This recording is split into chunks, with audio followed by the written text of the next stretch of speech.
Dirikanlah majelismu karena itu ada rahmatku, gitu. Wadah rahmat lah sebetulnya.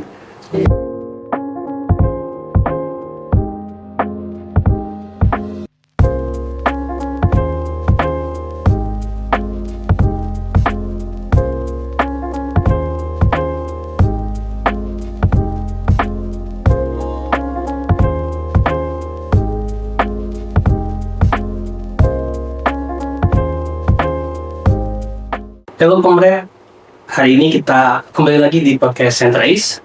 Di podcast kali ini kita berbincang dengan Pak Adit. Pak Adit ini salah satu penulis di buku Estetis. Buku Estetis ini yang kemarin kita sempat bedah ya, Iya. bersama dengan Pak Ruli. Pak Adit ini juga salah satu penulis di buku tersebut. Pak Adit alumni ITB tahun 72 Pak ya? Iya. Tahun 72 lulus di ITB. Iya. Nah, menurut kemarin kita diskusi dengan Pak Ruli membedah buku Estetis, kita mendapatkan perspektif baru Pak tentang apa itu bangsa, lebih khususnya apa itu bangsa Indonesia. Lalu kita juga dapat perspektif baru, ternyata bangsa Indonesia itu adalah bangsa yang besar, bangsa yang luar biasa, memiliki nilai yang luhur begitu. Sebenarnya dengan semangat tersebut, dengan latar belakang bangsa Indonesia yang luar biasa, seharusnya kita bisa menjadi bangsa yang unggul. Tetapi hari-hari ke belakang kita justru selalu menjadi objek dari dalam tanda kutip bangsa-bangsa lain. Nah, ini juga menjadi keresahan kita ya. Menjadi keresahan kita. Untuk itu kita meminta untuk berdiskusi lagi gitu dengan Pak Ade. Iya. Memperdalam lagi ya. Iya, Konteksnya ya. memperdalam lagi konteksnya begitu Pak. Nah, dalam pandangan buku estetis yang Pak Adi dan Pak Ruli tulis, sebenarnya apa sih Pak yang membedakan kita dengan bangsa lain sebelum kita menjadi negara atau setelah kita menjadi negara? Seharusnya seperti apa? Tentunya pertama kali Assalamualaikum warahmatullahi wabarakatuh pada para pemirsa Iya. Centris ini. Iya. Saya akan mulai dari kekhasan Indonesia ini sendiri. Kita memang berbeda khususnya dengan negara-negara mainstream yang gede-gede lah seperti Amerika, misalnya negara di Eropa dan sebagainya. Ada perbedaan yang sangat cukup kontras lah itu sebetulnya dari kejadiannya negara kita ini. Jadi kalau saya bisa gambarkan begini, saya lebih senang pakai papan tulis ya. Indonesia ini bangsa itu terbentuk pada tanggal sebagai bangsa Indonesia menyatakan sebagai bangsa 28 Oktober 1928 dengan adanya Sumpah Pemuda.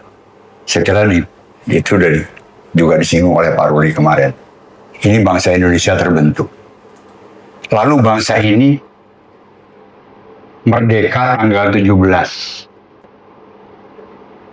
Agustus 45. Jadi 17 Agustus 45 itu kemerdekaan bangsa Indonesia. Kalau kita lihat di proklamasi, Bung Karno menyatakan atas nama bangsa Indonesia.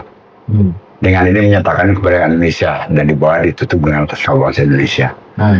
Artinya bangsa Indonesia merdeka. Negaranya sendiri baru ada setelah diundangkannya Undang-Undang Dasar. Itu tanggal 18. Ini NKRI baru ada.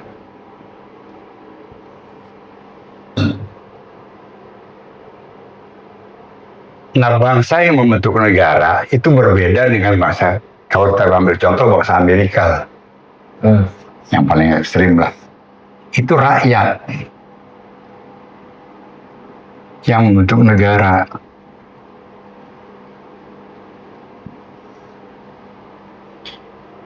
Konsekuensinya berbeda. Azasnya yang dipakai itu adalah Demos Kratos.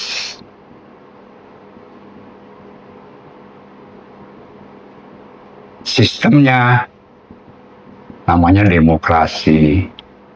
Ini azas nih.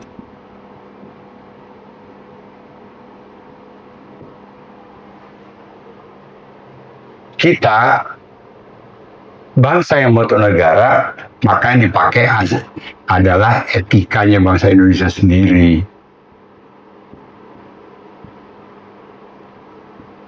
Nanti kita jelaskan apa itu etika. Mungkin Pak Rudi sempat menceritakan etika adalah kebiasaan normatifnya bangsa saya satu kaum gitu. Etika bangsa itu sendiri yang menjadi asasnya bangsa Indonesia namanya Pancasila.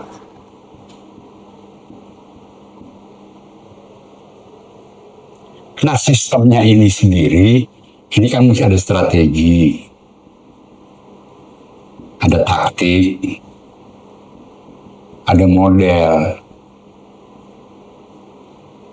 Dalam demokrasi udah ada nih strateginya, kepartaian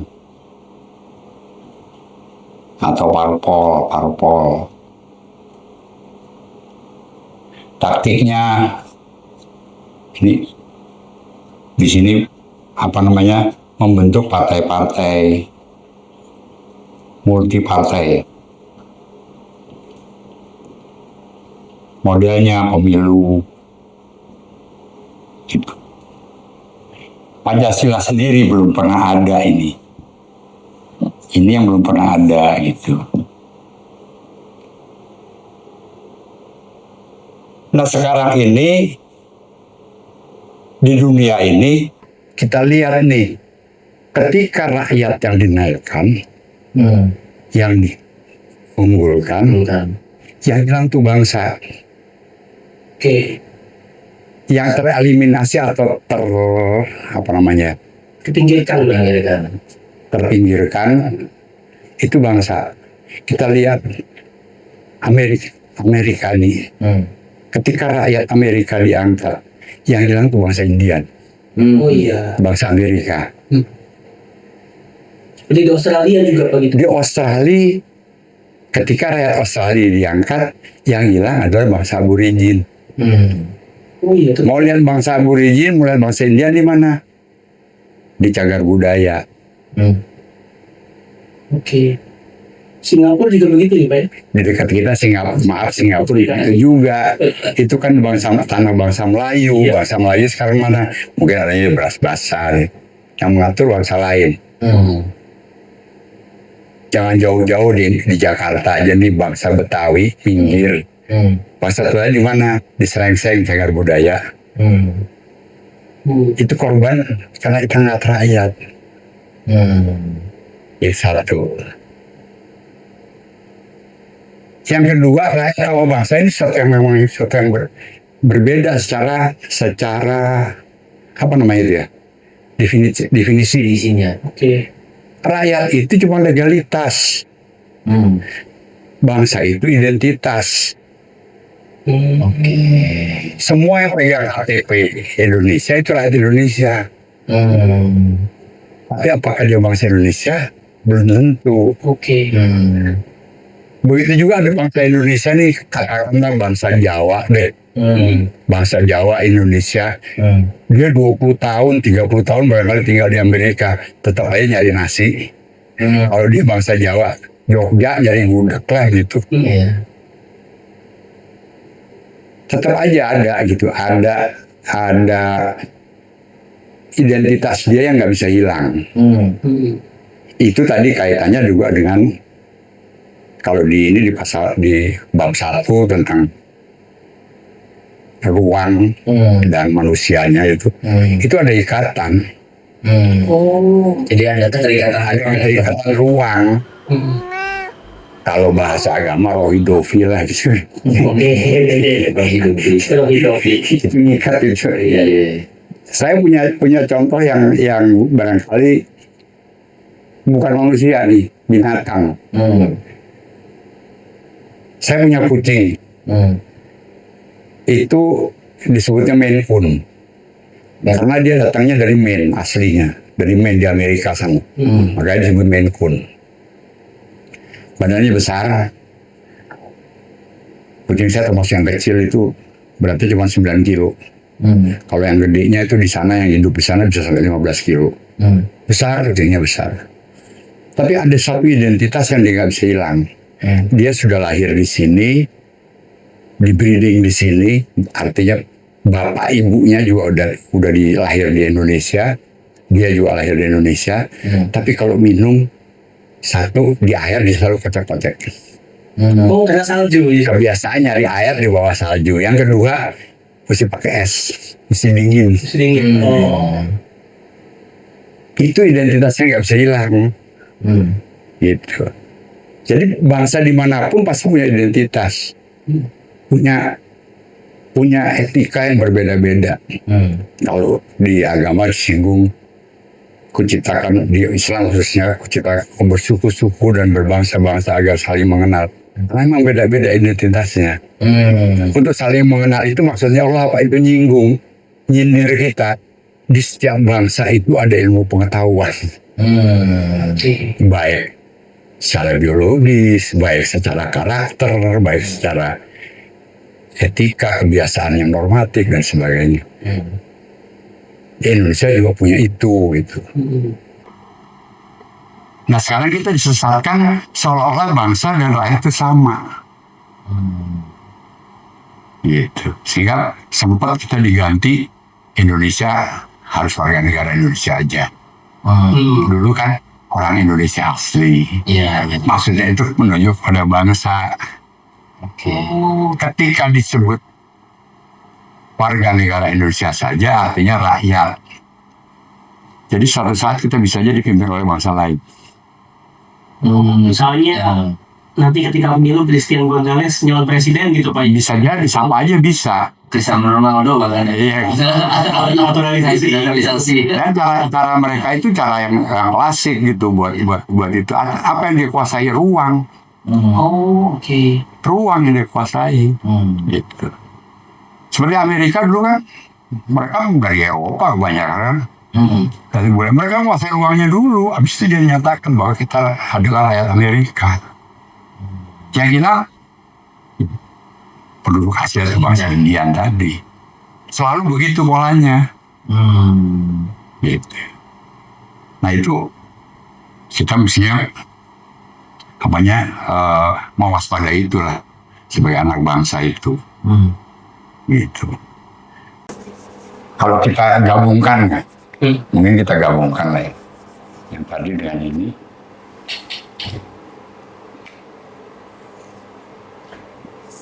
Kita gabungkan begini, ini kan rakyat. Ini tadi Pancasila jadinya kan. Asasinya. Di sini demokrasi, demokratos. Ini yang sekarang disebut dengan NRI kalau di Indonesia nih. Dan Republik tidak ada kesatuannya ya. Ini kan Undang-Undang Dasar 45 asli. Ini kan Undang-Undang Dasar 2002. Jadi ini lebih kepada rakyat. Kalau kita lihat di sini, ini waduh, panjang berbeda. Sifatnya berbeda. Ini satu. Yang lain lagi, jadi memang apa ya, paradoks ya. Iya. Bertentangan memang antara sistem yang rakyat yang bentuk negara dengan bangsa bentuk negara. Nah, ada hal yang penting lagi itu kaitannya dengan tujuan kita bikin negara. Bangsa Indonesia bikin negara, namanya NKRI dulu. Ini mau ngapain sih bikin negara nih? Visinya apa nih?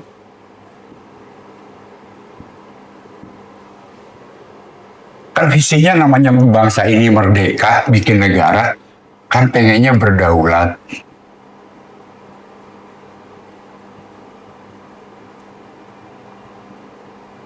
Di negeri sendiri kan. Betul. Berdaulat, bukan hanya berdaulat. Berdaulat dan menjadi tuan di negerinya sendiri.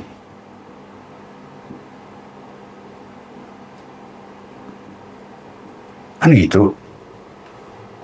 Kalau kita merdeka, bikin negara, terus nggak berdaulat di negerinya sendiri, mau ngapain?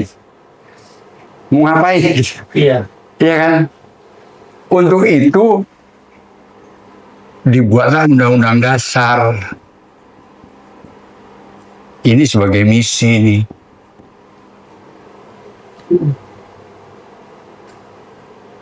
Tentunya asasnya adalah bangsa ini punya asas namanya Pancasila. Kan gitu. Iya. Di mana dalam Pancasila kalau kita lihat ini Pancasila nih, ini ketuhanan yang esa, oke? Di sini ada 4, di sini ada kemanusiaan adil beradab, ada persatuan Indonesia, ada musyawarah nih. Ya sila keempat nih, sila kedua, sila ketiga, sila keempat. Tujuannya itu keadilan sosial bagi seluruh rakyat Indonesia. Artinya mau sampai sini, mau Pancasila ini berjalan seperti ini kudu tuan di negeri sendiri dulu. Artinya kalau kita mau berdaulat di sini, sistemnya pun harus berdaulat. Jangan masuk di kanal orang. Gitu. Nah siapa yang harus bikin gitu? Ya para cendekia lah mestinya mikir ya. Betul. Kita banyak para ahli di sini. Itu multidisiplin. Ada ahli arkeologinya, ada ahli sastranya, ada ahli budayanya, ada ahli geologinya, ada ahli geografi, ada ahli biologinya, ada ahli tata negaranya, ahli hukumnya, ada ahli sosial politik. Itu harus menjadi satu dipelajari. Pelajarannya dari mana? Dari etikanya bangsa ini dulu. Etika itu kebiasaan yang normatif bangsa Indonesia itu apa sih? Misalnya katakan kita biasa bermusyawarah. Musyawarah itu syaratnya apa aja sih? Gitu kan? Bagaimana orang dulu bermusyawarah? Siapa yang bisa bermusyawarah? Apakah bisa bermusyawarah membicarakan, bicara soal kesehatan, terus yang bicara, tukang batu, Itu nggak bisa. sama Sayur misalnya. sama tukang sayur, bicara tentang kebijakan kesehatan, kan susah. Kan mesti ada dokternya, mesti ada ahli biologinya, ahli gizinya, ahli apalagi lah di situ. Bahkan mungkin ada ahli elektro harus Biomedis ya Pak ya. harus sama untuk biomedis dan sebagainya. Itu barangkali yang bisa bermusyawarah. Nah itu yang mestinya nggak disinggung di buku. Ini juga disinggung soal musyawarah bagaimana. Tapi intinya sistem ini yang mandiri tadi, mesti para cendekia itu yang ngomong, yang bikin. Gitu. Nah kalau kita cuma bisa kasih usulan, bentuknya ya adanya di MPR, majelis, karena tugas MPR antara lain adalah membuat undang-undang dasar gitu. Jadi undang-undang dasar yang dulu yang asli itu nggak perlu dirombak. Jadi 2002 yang nggak tahu kan cukup diadendum, diperbaiki, tapi yang mengerjakan sekelompok tadi supaya komprehensif gitu. Nggak bisa sendirian.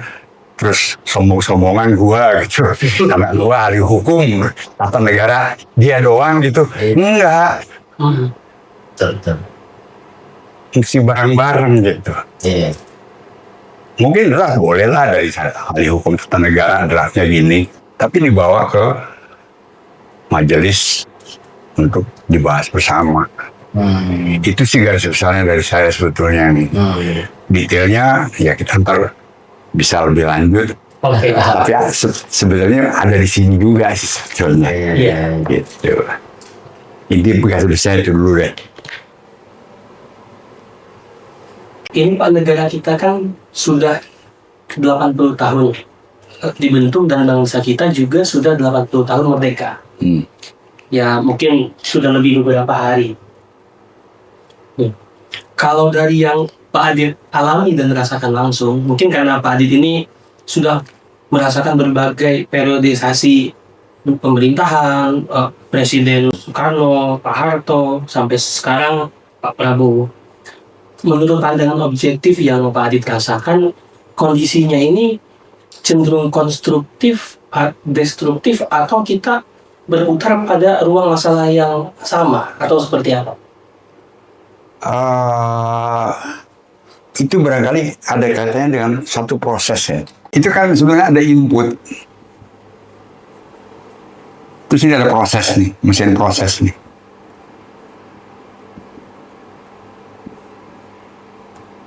Ini output nih. Ya. Kalau inputnya bagus, diproses bagus, outputnya pasti bagus dong. Betul. Barangkali nggak 100% lah. Kalau outputnya 80%, oke, 20% yang di reject, ini masih oke lah. Tapi kalau inputnya ini ini input bagus lah 100% tadinya kan. Bahannya bahan bagus dan sebagainya. Buatan manusia tetap aja ada reject ya dalam proses. Tapi kalau inputnya ini sendiri udah cuma 50% kualitasnya, masuk dengan proses, ini pasti jangan-jangan ini 20%, ini 80%. Karena inputnya jelek. Itu satu. Yang kedua, bisa juga prosesnya yang rusak nih mesin. Pasti hancur dong. Betul. Nah sekarang kita tinggal analisis nih. Tercapai nggak tuh tadi kalian sosial bagi seluruh Indonesia? Makin jauh atau makin dekat? Silakan jawab aja gitu ya. Gimana kondisi sekarang?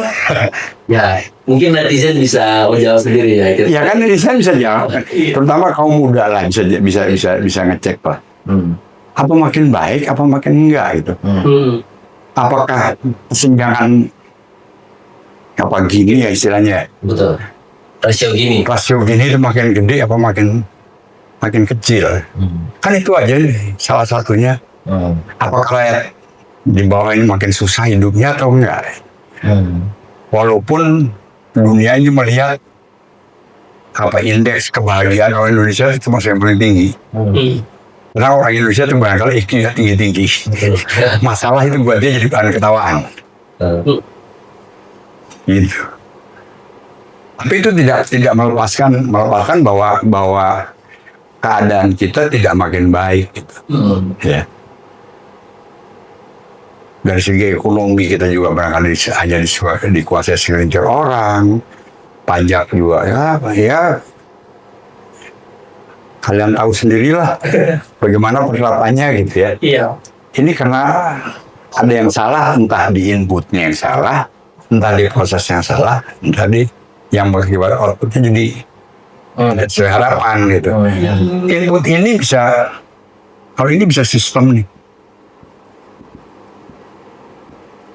Sistem berbangsa dan bernegara.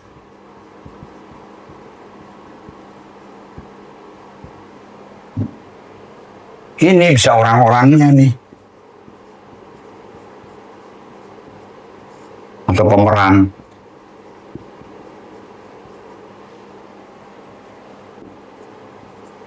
Atau memang salah. Salah input. Salah input maksudnya begini. Kalau kita kan biasa kalau mau bikin sesuatu cari data dulu. Iya. Iya kan? Kalau datanya salah, diproses kayak apapun hasilnya salah. Iya. Gitu kan? Betul. Begitu juga kalau kita menempatkan dalam suatu sistem, orang-orangnya kita taruh salah. Betul. Nggak bisa ngerjain sistem ini, ya pasti hasilnya nggak bagus. Mesinnya boleh canggih nih. Bikin apalah. Bikin supigol deh. kita punya mesin canggih, inputnya juga bagus, bahan bakunya bagus, orang-orangnya nggak kompeten, rusak nih, Betul. rejectnya banyak, gitu. Ini kan kita mesti bedah satu-satu, lihat satu-satu. Berarti kalau misalkan melihat kondisi sekarang ya Pak ya, mungkin kita bisa flashback ke tahun 98 dulu kan. Banyak para aktivis-aktivis yang pada akhirnya sekarang lagi dalam tanda kutip mencicipi kekuasaan gitu ya. Mereka sudah dianggap berhasil gitu ya, reformasi gitu kan.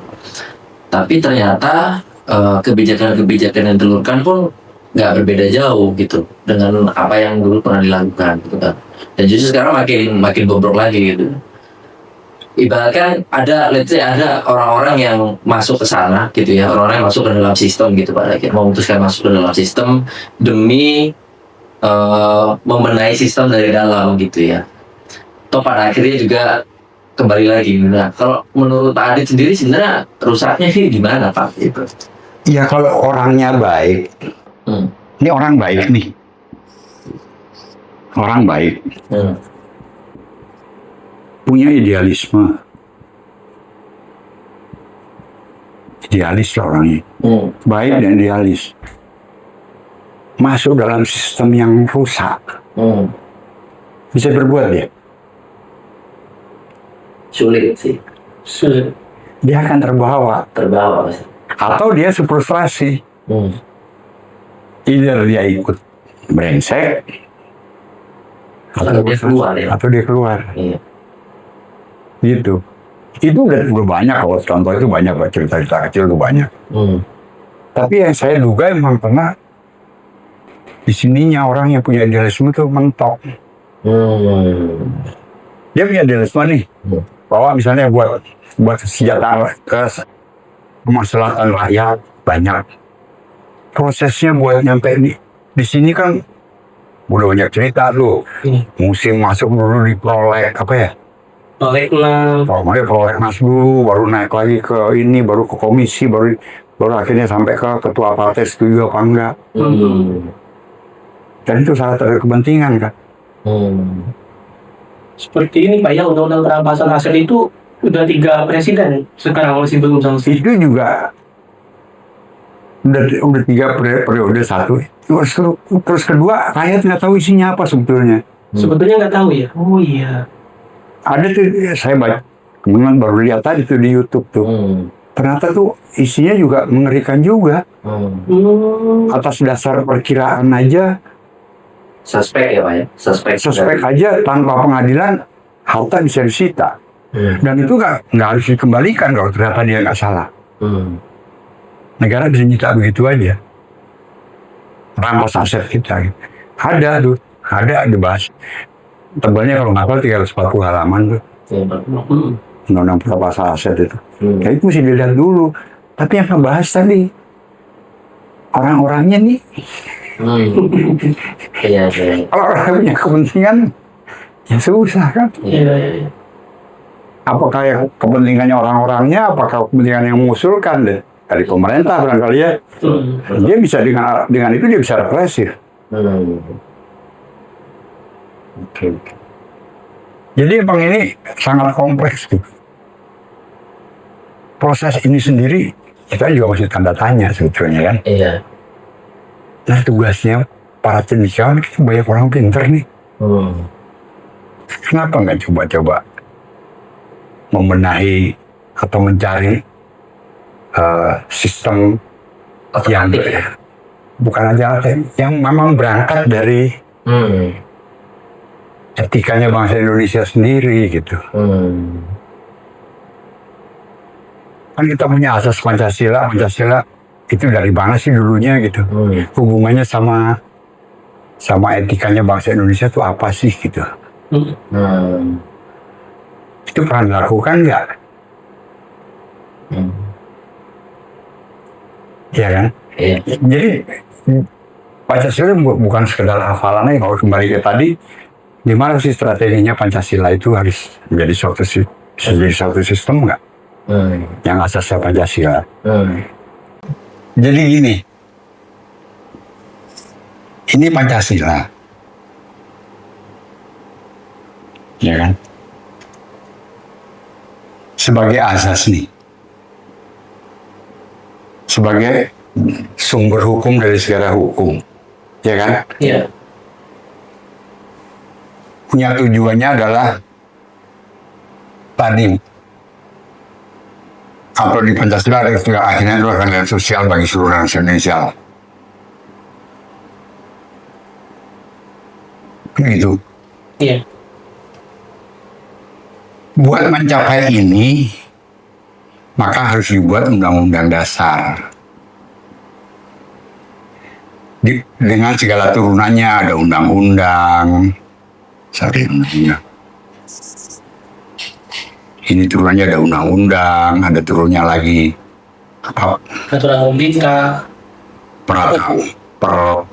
Perpu ya? Iya. Perpu, ada perda, dan lain-lain lah. Gitu.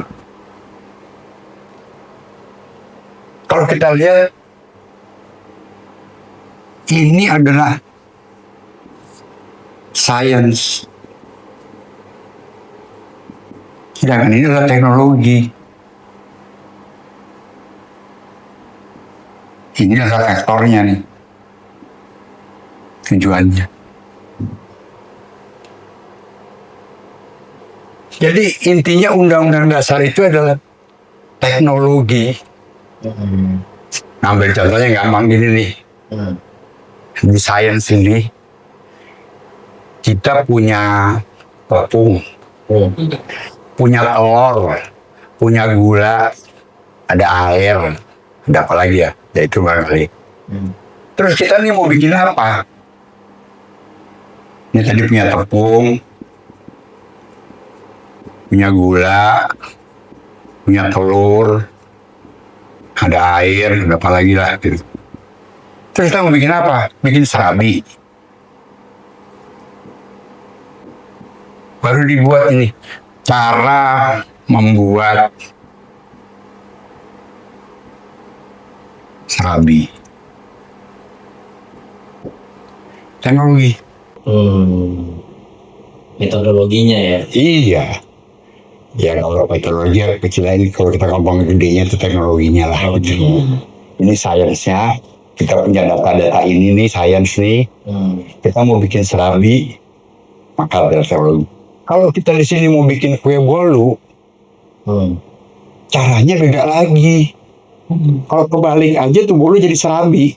Oh iya, kebalik sedikit aja. Iya kan? Iya. Prosesnya berbeda, teknologinya berbeda. Nah, gunanya gampang-gampangnya undang-undang dasar ini itu tujuannya ke sini. Vektornya. Asasnya Pancasila. Nah, ini yang mesti dikupas nih. Karena ini Pancasila ini asas ini berangkat dari etika. Kalau diurut tuh nih, etika naik menjadi estetika. Kalau di buku itu ya, Iya. akhirnya menjadi asas. Etika itu apa sih? Adat atau kebiasaan yang normatif. Itu disebut dengan etika. Estetika itu apa? Kumpulan dari norma-norma yang apa namanya? Jadi suka lupa nih. Kaidah. Yang menjadi kaidah. Ini kemudian dia asas nih. Bukan asas sorry. Moralita di sini. Ini kaidah menjadi asas. Ini adalah moralita. Gitu. Nah, ini proses ini sendiri harus dipelajarin nih. Ada kebiasaan kita bagaimana sih gitu. Nah, ini kan melibatkan ahli antropologi, ahli budaya, ahli geografi, ahli macam-macam.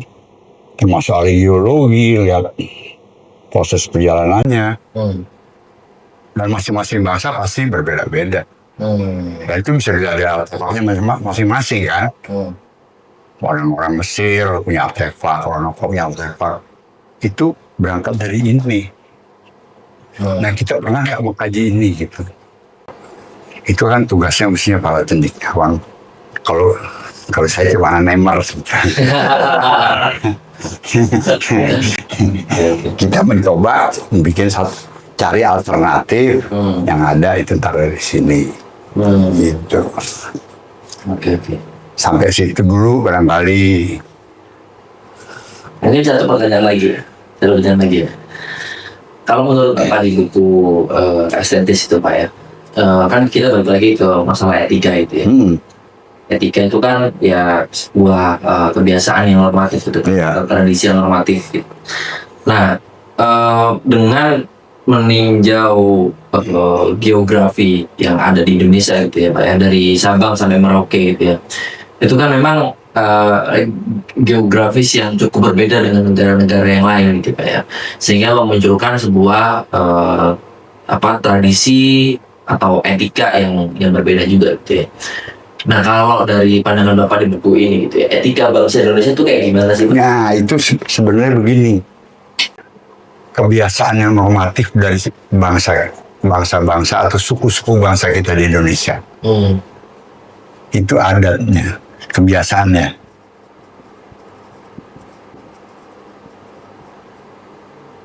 Kita melihat dari struktur aja. Struktur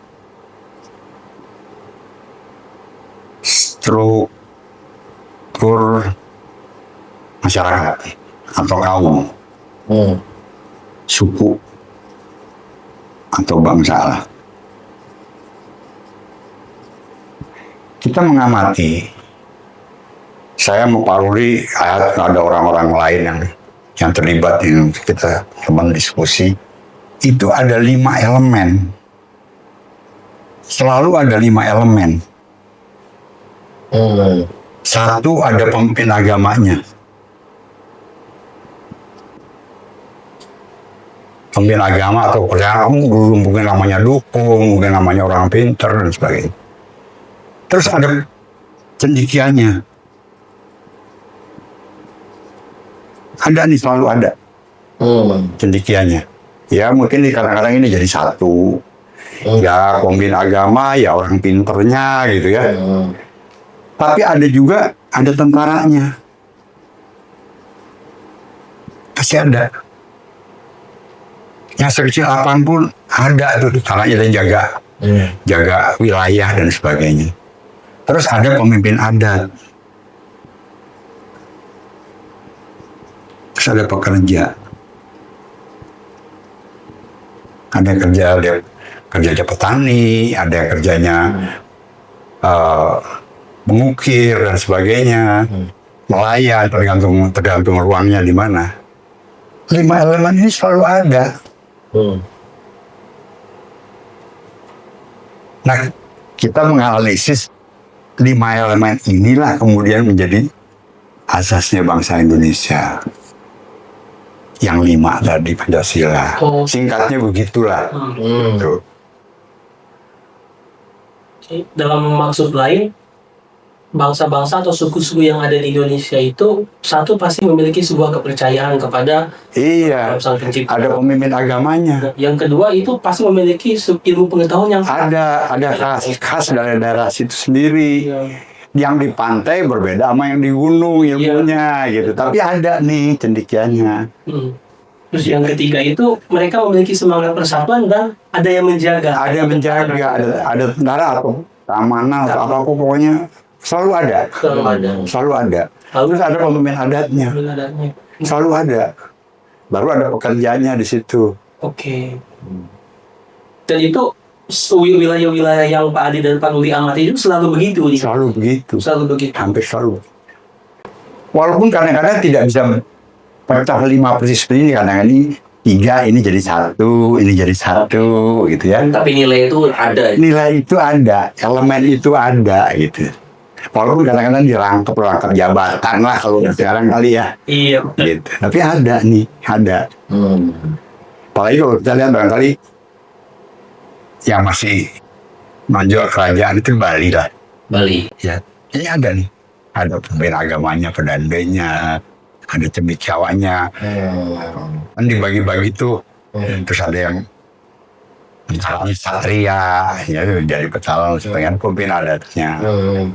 Kepala adatnya ada kan, raja dan sebagainya. Itu baru ada pekerjaan-pekerjaannya. Dan ini bersinergi dan selalu melakukan mengambil keputusan selalu dengan cara musyawarah. Musyawarah ya. Iya. Oke, jadi kalau sekarang kan paling rame nih one man food ya Pak ya. Gitu. Berarti itu nggak sesuai dong Pak dengan Kebiasaan normatif. Iya. Iya. Dan yang bisa bermusyawarah kan ini pasti orang yang punya ilmu masing-masing kan. Iya. Nggak mungkin dia tidak punya ilmu terus bisa jadi pemimpin agama gitu ya. Tanpa ilmu gitu ya. Kan nggak mungkin. Buat menuju sini pasti dia mengasah ilmunya sendiri-sendiri masing-masing bidangnya ini. Semua ada urut-urutannya. Nggak begitu aja jadi gitu. Kayak kita aja lah sekolah kan nggak SMA duluan baru TK kan nggak kan dari bawah dulu TK dulu SD dulu. Kalau saya nggak pernah SD dulu SM. rakyat ya. Jadi ketahuan. Ketahuan tuh aja. Tapi ada Pak yang sekarang duduk di MPR, di S2 dulu Pak udah S1 itu. Ya itu dia kan, jadi balik-balik kan kita nggak tahu gitu. Iya kan. Oke. Pengetahuan itu kan tidak identik dengan gelar sebetulnya. Iya. Nggak identik dengan gelar sebetulnya. Jadi kalau kita nyari gelar ya beda lah hasilnya kalau dengan kita nyari ilmu pengetahuan kan gitu kan. Iya kan. Iya. Orang bisa aja gelar insinyur, misalnya gelar insinyur apa? Arsitek, tapi dia nggak pernah sekolah arsitektur kan? Iya betul. Kan jadi lucu kan gitu kan? Karena dia beli lah gelarnya barangkali ya. Kalau orang ngalamin kemarin beli di pasar pramuka kali. Ada satu poin Pak yang kami tangkap di sini tentang tadi input, proses dan output. Sekarang itu kan kondisinya input dari mana orang-orang yang akan menjalankan sebuah sistem itu kan berasal dari partai politik. Nah, kalau kita cermati dari kebiasaan normatif bangsa Indonesia, setiap suku yang ada, tidak ada ternyata elemen partai politik yang membangun struktur bangsa-bangsa itu. Memang nggak ada sih, karena itu kan ilmunya dari barat, dari mana saya nggak tahu. Iya kan. Nah itu sendiri juga yang menjadi pemikiran saya gitu. Kenapa sih kok terjadi seperti kemarin tuh ya? Itu kan suatu akumulasi ketidakpuasan rakyat. Katanya nih, kalau ceritanya media-media ya. Itu ketidakpuasan akumulasi itu terjadi kenapa? Karena nggak ada salurannya. Dia punya masalah rakyat nih. Nyalurin ke siapa? Gitu kan. Yang kita lihat sekarang ke anggota DPR nggak jalan juga karena anggota DPR ini tidak punya keterikatan batin yang erat gitu dengan rakyatnya kan. Oh iya betul. Tidak terikat dengan ruangnya ya. Tidak terikat dengan ruangnya lah. Banyak juga anggota DPR yang wakil Aceh, tapi dia nggak pernah tinggal di Aceh misalnya. Iya. Atau nggak pernah tinggal di Jawa Timur misalnya, tapi jadi wakil Jawa Timur. Ada yang mewakili, pernah ada yang mewakili Bandung Barat apa. Dia nggak pernah tinggal di sana, bahasa Sunda juga nggak bisa kan. Bagaimana punya keterikatan gitu kan. Iya betul. Padahal bahasa itu salah satu jembatan. Itu satu. Yang kedua, kalau ada masalah di Aceh misalnya atau di Papua, orang Papua ini nggak punya salurannya di MPR atau DPR itu. Karena orang-orang ini mewakili, bukan wakil. Kalau menurut saya nih ya, Iya. beda nih wakil dengan mewakili. Kalau mewakili, saya klaim aja gitu, saya mewakili Madura gitu misalnya. Padahal orang Madura juga nggak kenal saya gitu kan. Iya. Siapa Adit teh? Ngaku-ngakuan orang Madura gitu kan misalnya kan. Iya, betul. Iya. Tapi saya jadi karena ya dengan berbagai cara lah. Ikut partai dan partai ini. Tapi di orang Madura seperti apa saya juga nggak tahu. Sehingga kalau ada masalah di Madura atau di Aceh, si wakil yang ngaku mewakili tadi nggak sensitif. Secara mental gitu. Secara mental nggak ada sensitivitas. Iya, jadi empati juga susah dan sebagainya. Harusnya memang wakil itu datang dari provinsi, ya kan? Dan harus hidup di sana. Terikat Dengan ruang di sana gitu. Dia tahu denyut nadinya orang sana, bukan sekedar kunjungan dapil. Sekedar darah doang. Oh iya. Misalnya gini nih, kalau saya suka kasih contoh, saya ini Madura asli 100%. Karena saya nih, bapak saya Madura, ibu saya Madura. Ya asli nih 100%. Tapi saya nggak bisa mewakili bangsa rakyat Madura sana, bangsa Madura. Kenapa? Saya nggak tahu, nadinya saya nggak pernah hidup di Madura. Saya lahir di Jember tahun 50. Besar di Jakarta, dari tahun 55 saya besar di Jakarta. Dari TK sampai saya selesai, sampai kerja saya lebih banyak di Jakarta, jadi keputus kuliah di Bandung aja lah. Tapi saya nggak pernah hidup di Madura. Gimana saya bisa mewakili orang Madura atau bangsa Madura atau suku Madura? Kan nggak mungkin. Iya. Apa yang terjadi di Madura, apa harapan orang Madura, apa visinya ke depan orang Madura kayak apa, nggak tahu saya. Nah ini, kalaupun menjadi satu sistem, ini harus datang dari daerah masing-masing. Misalnya kalau kayak di Aceh. Aceh, ya agamawannya yang dari Aceh ada, cendekiawannya dari Aceh ada, kan udah ada semua sekarang. Kita nggak perlu pemilihan. Agamawan misalnya dari MUI atau NU atau Muhammadiyah atau dari PGI kalau Kristen atau dari MWA dari Katolik atau Paris saja. dari Dharma atau dari Walubi yang datang dari daerah sana, yang tahu nadinya orang Aceh. Begitu juga cendekiawannya, kan nggak perlu waktu Aceh orang dari Jayabaya di Jakarta, enggak. Datangnya dari Sakwala lah. Iya kan? Iya. Kan dari sana nih. Begitu juga tentaranya, paling enggak kalau tentara yang pernah mantan Pangdam misalnya di Aceh gitu kan. Mengetahui situasi, kenal sana apa. Lebih bagus lagi kalau dia mantan Pangdam, dia juga orang Aceh asli, misalnya dia hidup di sana. Atau dia sudah pensiun hidup di sana lama, di sana tinggal di Aceh. Yang tahu nadinya. Kalau ada sudah jelas kan. Ada juga yang protes sebenarnya. Yang ada misalnya Raja Sultan, itu kan feodal. Ya, ada protes kayak gitu sih ada. Saya dengar ada protes kayak gitu. Ada. Dia lupa bahwa Raja Sultan ini nyerahkan wilayahnya masuk ke NKRI dulu. Karena kita refleksi ke saya deh, diri saya sendiri. Berapa meter persegi tanah yang gue pernah selain ke negara ini? Kan enggak. Tapi Sultan Baja itu menyerahkan itu. Tanah, harta, dan semua. Harta, dan tanah, harta, dia serahkan. Tapi sekarang milis Pak ya, Sultan adat, pemangku adat. Iya. Jadi pajangan. Ya. Seolah-olah dalam tanda kutip Pak ya. Ya gitu.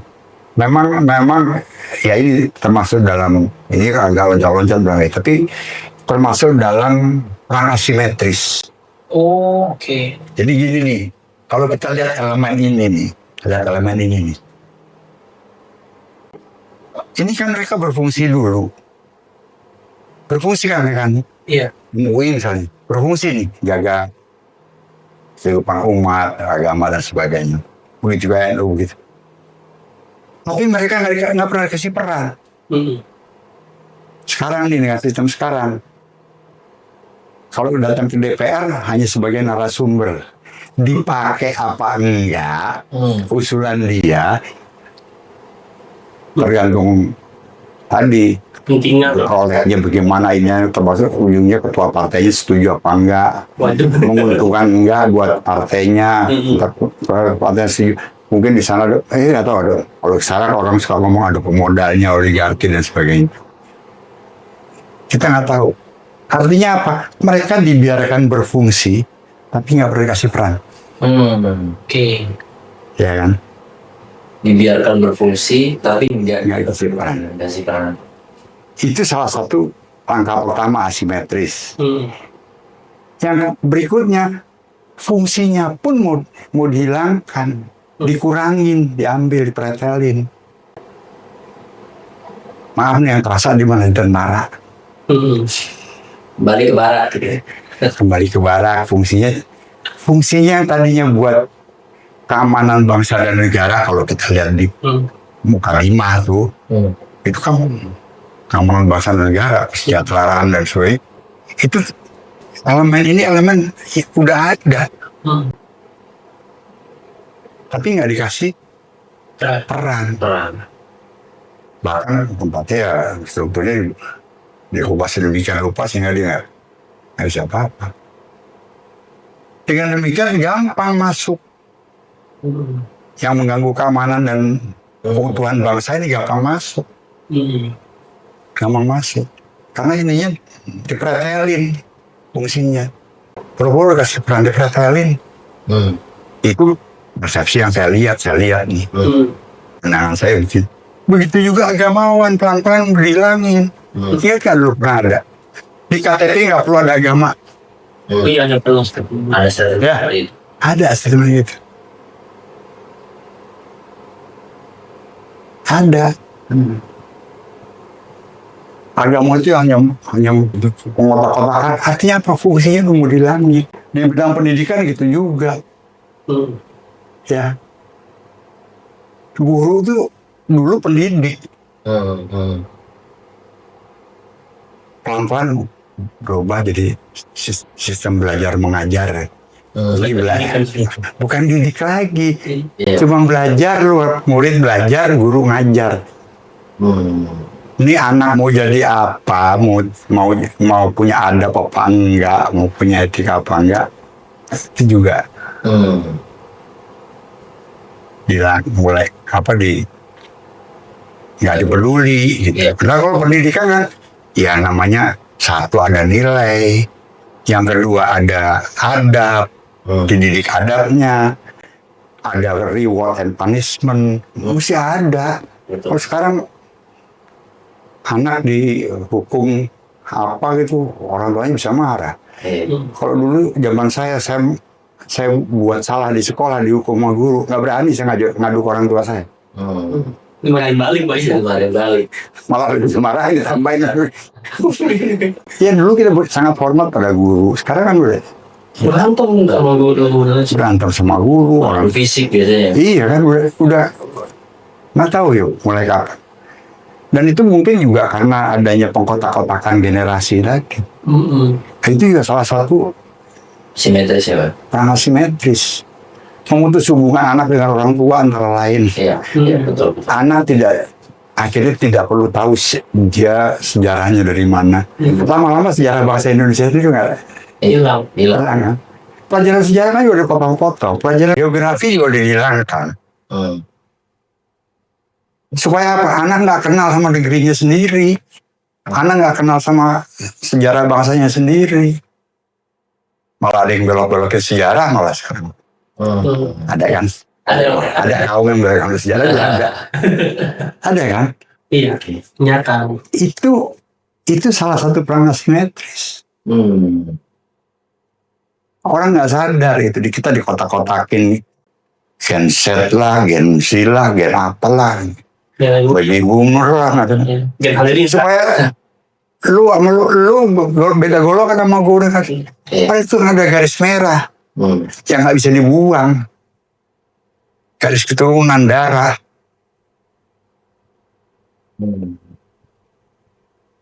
Kan mesti tahu nenek kakek gue kayak apa.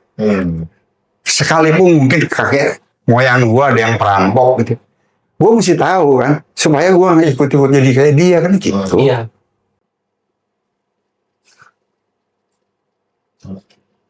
Nah itu diputus, pelan-pelan diputus sehingga anak pada orang tua ngomong seenaknya, hilangan, adat hilang, dan adatnya itu kita dicabut dari ruang.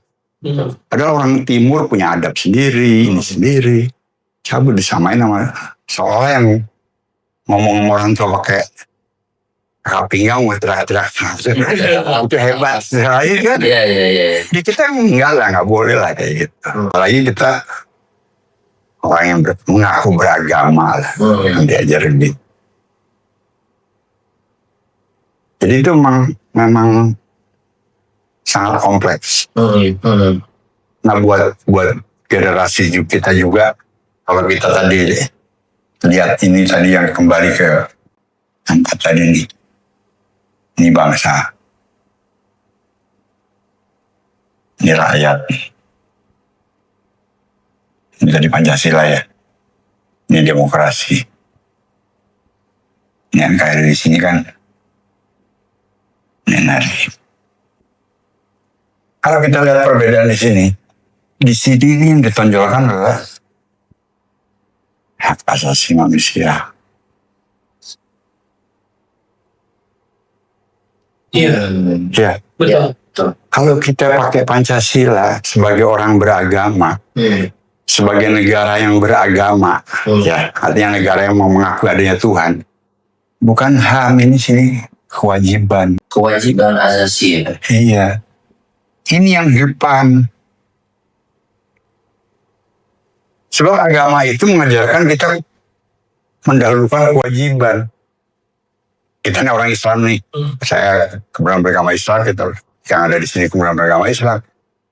Kewajiban dalam sebagai manusia, sebagai makhluk Allah ini dibagi dua besarnya. Hablum minallah sama hablum minannas. Hablum minannas itu termasuk pada tetangga, kepada sesama manusia, mau yang lebih tua, yang lebih muda, masuk kepada alam. Kita punya kewajiban asasi untuk menjaga itu. Bukan hak. Hak itu milik Allah. Itu satu secara prinsip. Yang kedua, kalau kita setiap orang menjalankan kewajiban, itu nggak akan ada orang terinjak-injak haknya. Oh iya. Kalau kita bayangkan memang jadi lebih damai, tentram. Iya. Kalau semua orang masing-masing menuntut haknya, berantem. Contohnya gini deh, kalau bicara hak duluan orang. Kalau bicara kewajiban, duluan deh. Sarang-sarangan ya. Nih, nilai kita lebih tinggi dengan Pancasila sebenarnya. Dasarnya karena dasarnya dari ketuhanan Yang Maha Esa. Kalau di sini kita berantem, dan itu berhasil mereka dikotak-kotakan lewat partai lah, lewat generasi-generasi lah, lewat kelompok-kelompok masyarakat dengan berbagai yang tidak menjadi definisi yang berbeda-beda. Gak ada definisi yang sama. Definisinya nggak punya gitu, bebas. Jadi semuanya relatif dong. Semua dibikin relatif. Padahal kalau kita sebagai suatu sistem, ini bangsa ini suatu yang definitif. Iya, rakyat itu kan relatif maksudnya. Iyalah. Rakyat itu sangat relatif. Rakyat itu bisa dari berbagai bangsa kan. Iya. Sehingga relatif kan. Iya. Nah harus ininya jadi sebagai bangsa dong. Makanya Sumpah Pemuda itu disatukan nih. Betul. Ini bangsa Ambon, bangsa ini jadi satu. Kita bangsa Indonesia nih, ditariklah yang paling benang merahnya apa sih? Yang kesamaan yang kita amati, saya Paruli dengan teman-teman yang lain ngamatin ini nih. Elemen ini yang sama. Berarti tidak sesederhana naskah sejarah kita sama-sama dijajah, kita sama-sama bukan hanya itu alasan. Bukan hanya itu. Di alasan kita punya kesamaan ini nih, struktur ini, sama-sama memiliki keyakinan, iya, sampai sama-sama tapi saling menghargai, beda-beda nih. Aceh sama Bali beda barangkali etikanya. Tapi selalu ada elemen ini yang sama. Oke. Betul. Ya kan? Ini yang mungkin harus dikembangkan menjadi wakil bangsa-bangsa di Nusantara ini duduk di MPR. Itu kira-kira konsep dari Buku itu ya. Berarti begini Pak ya, secara definisi di sini kita sudah bisa mengambil kesimpulan kalau bangsa Indonesia itu adalah bangsa yang memiliki keyakinan terhadap Tuhan, bangsa yang memiliki kaya akan ilmu pengetahuan, bangsa yang memiliki semangat persatuan, bangsa yang memiliki adat istiadat yang luhur, dan bangsa yang memiliki orientasi untuk menciptakan keadilan sosial. Bagi bukan hanya bagi bangsanya, itu sudah bagi rakyatnya. Siapapun yang datang ke sini, mau orang dari Eropa, dari apa, disambut dengan baik. Begitu kan Pak? Kalau udah jadi rakyat Indonesia ya punya hak yang sama. Oke. Nah itu konsekuensinya nanti kan kalau emang mau diterapkan konsekuensinya pada undang-undang dasarnya harus dinyatakan di situ. Dan itu nggak perlu berubah banyak kok sebetulnya. Karena yang kita tangkap dari sebuah kepala itu Pak, apa definisi bangsa Indonesia hanya didefinisikan sebagai bangsa yang mendiami wilayah bekas jajahan Hindia Belanda, hanya segitu. Nah kita baru mendapatkan definisi yang cukup dalam. Ternyata bangsa Indonesia itu definisinya adalah yang tadi kita sebutkan. Jadi kalau lihat di buku ini di buku ini asal muasalnya gimana bumi ini dulu dan sebagainya, mulai datang manusia menetap dan sebagainya. Dari situlah si kaum atau kelompok ini yang kemudian menjadi bangsa ini membangun ilmunya, membangun segala macamnya, tergantung pada alamnya kan. Iya kan. Orang yang tinggal di pegunungan sama tinggal di pesisir pantai itu punya ilmu yang berbeda, punya karakter yang berbeda, punya budaya atau sampai jenis makanan yang berbeda kan gitu. Ya kan, cara masaknya juga beda gitu kan. Itu karena ruang tadi. Karena ruang tadi itulah yang membentuk dia gitu. Jadi seperti apa ibu ini kan Pak Rudi cukup detail nyeritain itu kan. Tentang makanya kembali ke tadi, sebagai bangsa pasti punya identitas ya. Iya kan. Oke. Nah, ini aku menarik Pak, lihat di diagram yang Bapak bikin gitu ya di sana. Mungkin kita tahu bahwa salah satu azas kita kan Pancasila ya Pak ya.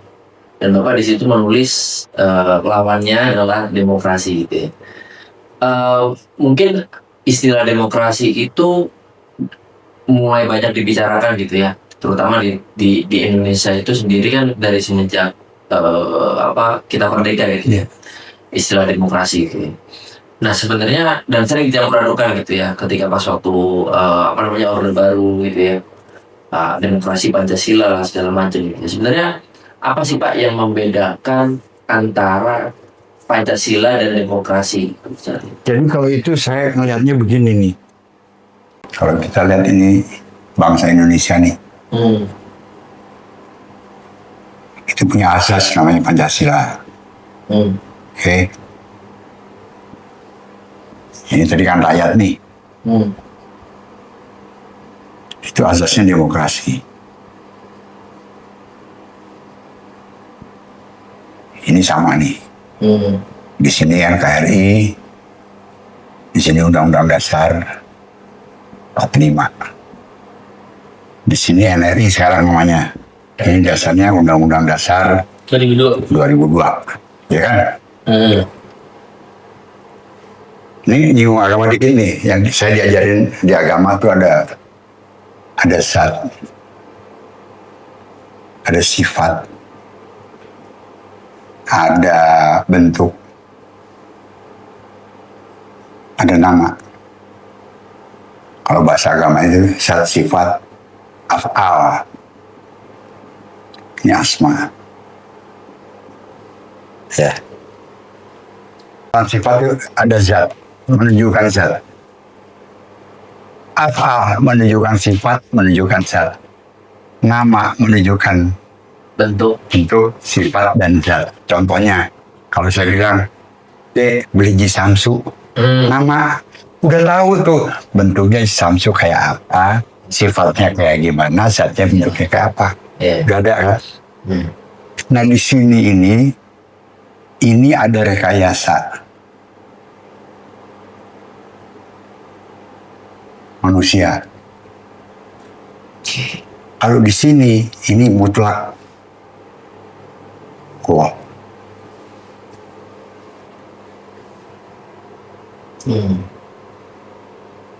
Sifat misalnya, kalau ada sifat manis, pasti di sini ada glukosa.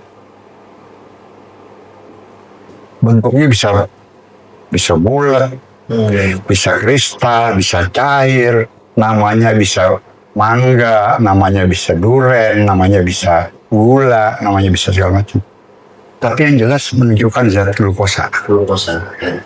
Kalau dia asin, pasti menunjukkan di situ ada NaCl.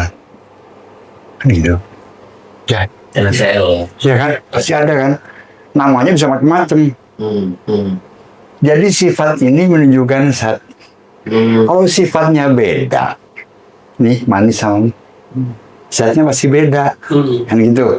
Sekarang kita lihat di Pancasila dengan demokrasi. Ya. Ini ketuhanan yang esa. Sifatnya nih, kemanusiaan adil dan beradab, persatuan Indonesia, kerakyatan, musyawarah lah gitu kan. Keadilan sosial bagi seluruh Indonesia. Ini sifat Pancasila nih, secara garis besar. Di sini nggak ada. Di sini adalah materialisme, individualisme. Kemudian hal ini beradab enggak, dia cuma cukup adil doang. Beradaban nggak penting. Disebut dengan HAM.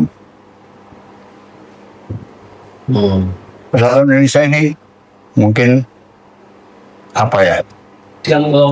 Sektoral atau apalah gitu. Sektoral individualis gitu mungkin, nggak tahu. Pokoknya yang penting nggak harus persatuan, nggak harus persatuan. Yang di sini musyawarah ini suara terbanyak.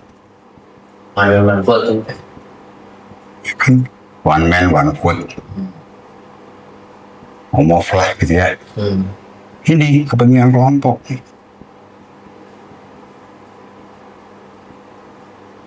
Ini jelas-jelas kok. Realita yang terjadi sekarang begitu yang terlihat, Pak. Iya terlihat. Ini kan kelihatan banget gitu. Terlihat dan dirasakan juga memang. Dirasakan memang begitu gitu. Yang terjadi sekarang memang. Iya kan? Ini kepentingan sektoral aja gitu. Jadi nggak peduli. Yang lain seperti apa? Terjadi di Aceh, Iya. dan terjadi di Bukan kita nggak peduli barangkali. Kita peduli ya. Harusnya kita peduli, harus merasakan, tapi enggak dipotong itu. Soalnya urusan dia aja sendiri gitu. Nggak tahu nih apa namanya, tapi rasanya nggak ke persatuan Indonesia gitu. Barangkali otonomi daerah Pak ya kalau secara praktiknya. Otonomi daerah bisa juga gitu.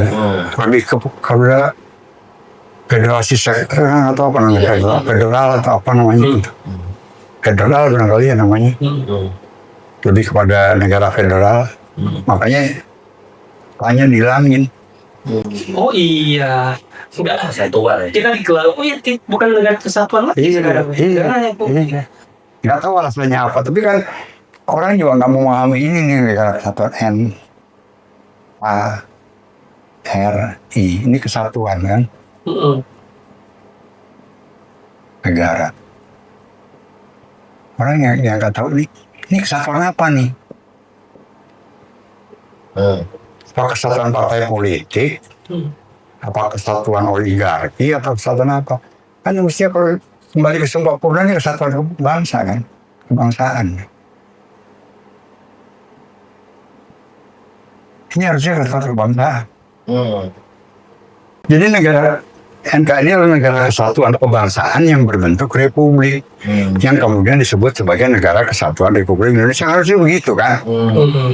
Kalau kita kalau kita masuk di Undang-Undang Dasar, barangkali salah satu adendum atau koreksi, dan itu nggak mempengaruhi apapun.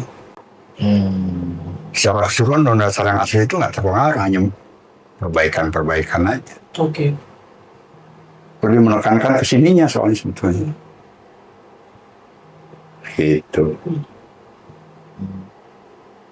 Kalau kita lihat nomenklatur di Undang-Undang 45 itu NKRI, di Undang-Undang 2002 itu NRI, berarti semangat dari Undang-Undang 2002 itu sama sekali berbeda dong Pak dengan Undang-Undang 45.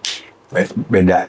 Jadi emang sudah banyak dibahas oleh tim Presidium Konstitusi, itu dibahas.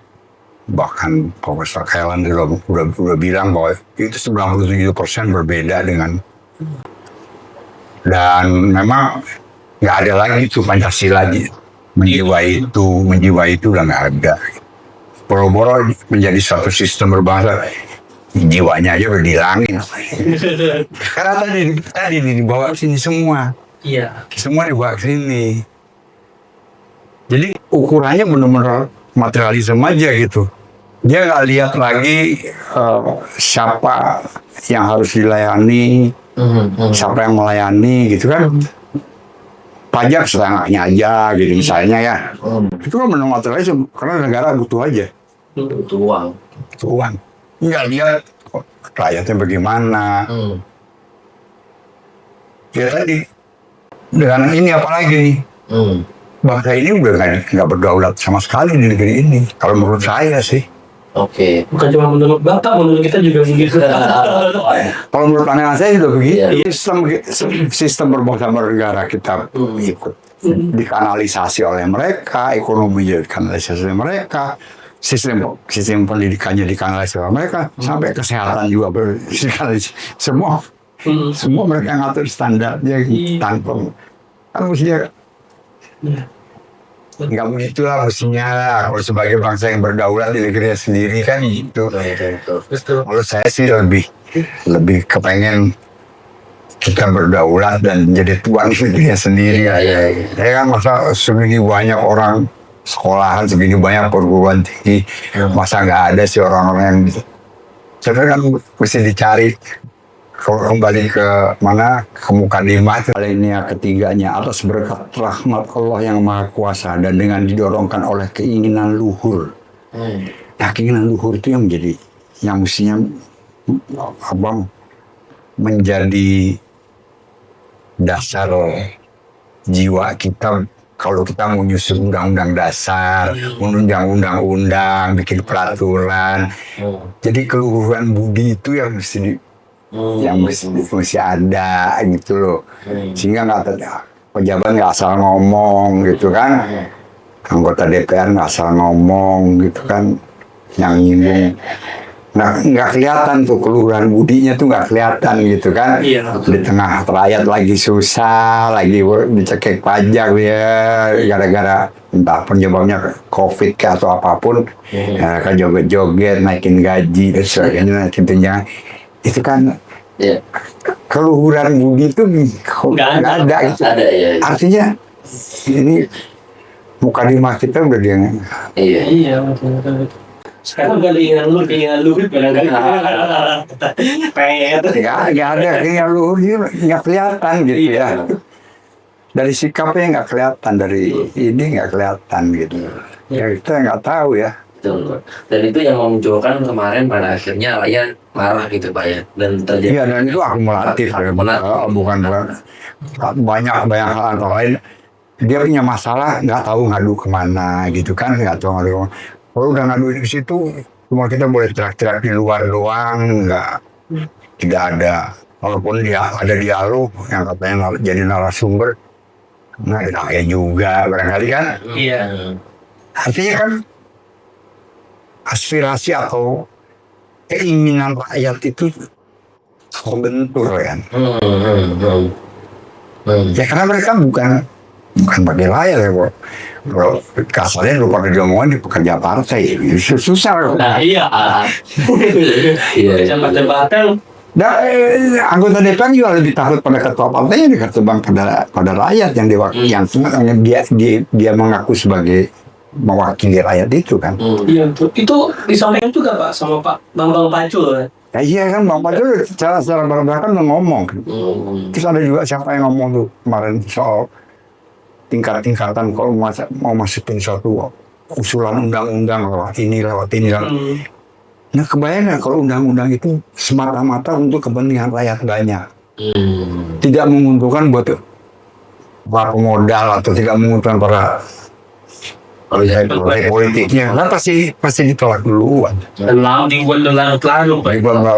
Dan ya, kalaupun ada kepentingan mereka dicepetin kayak nggak tahu ya omnibus law misalnya, itu kan lebih kepada kepentingan para pemodal. Alasannya kalau nggak begini ntar nggak ini. Intinya kewajiban asasi itu tidak dijalankan.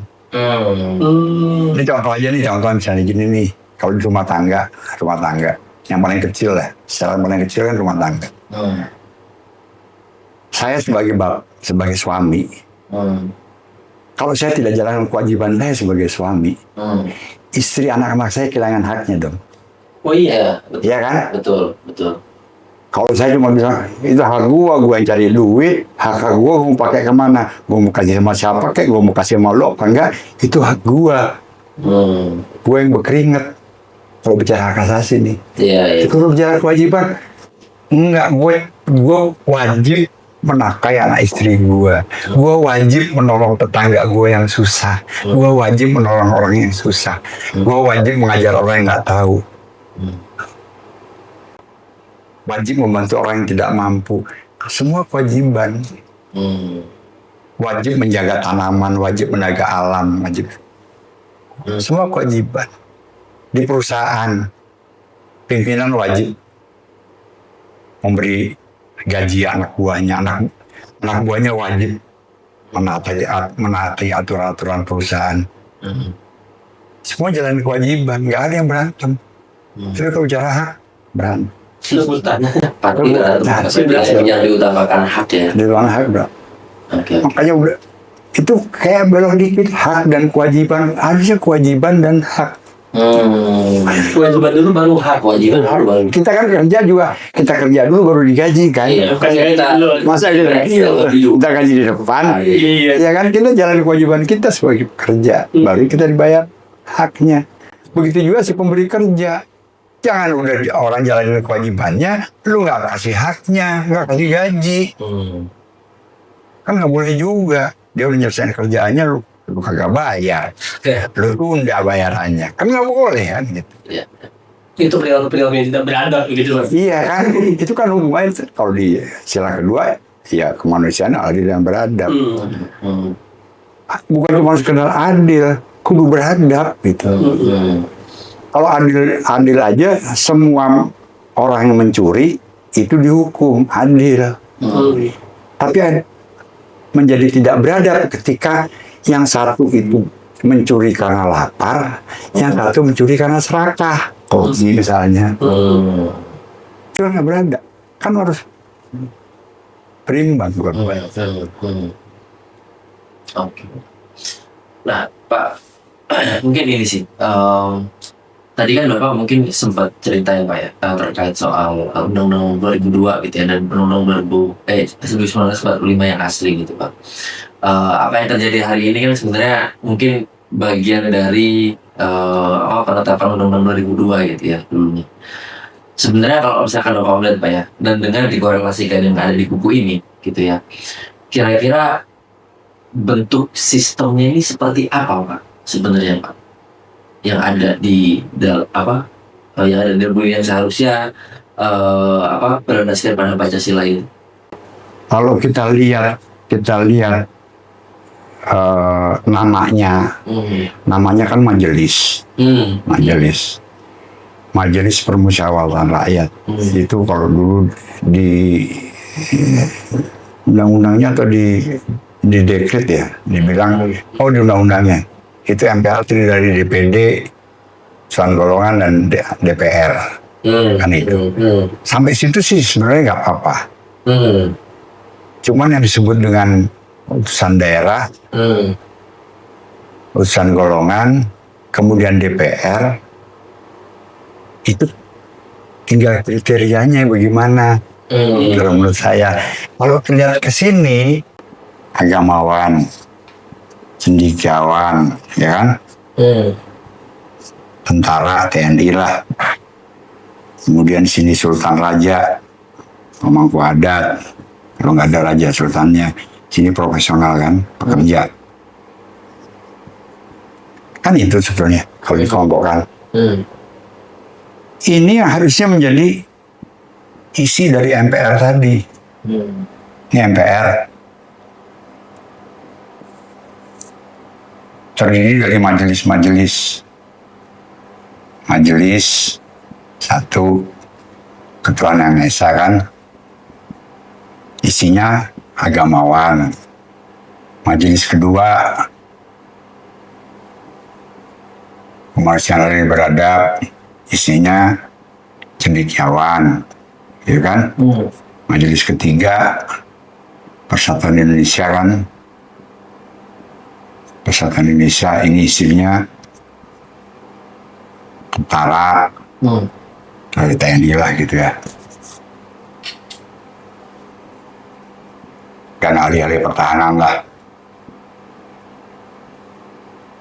Hankam lah, ahli Hankam. Mungkin polisi ada di sini juga, gitu bisa aja kan. Di sini majelis keempat, kerakyatan, musyawarah gitu kan.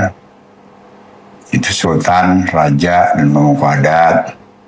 Majelis kelima, keadilan sosial, ini organisasi-organisasi profesi.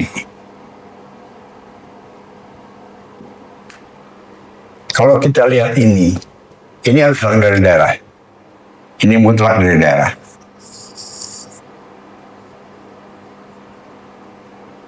Oke? Berarti kan ini utusan daerah kan? Betul nggak? Iya, betul. Ini profesi, ini utusan golongan.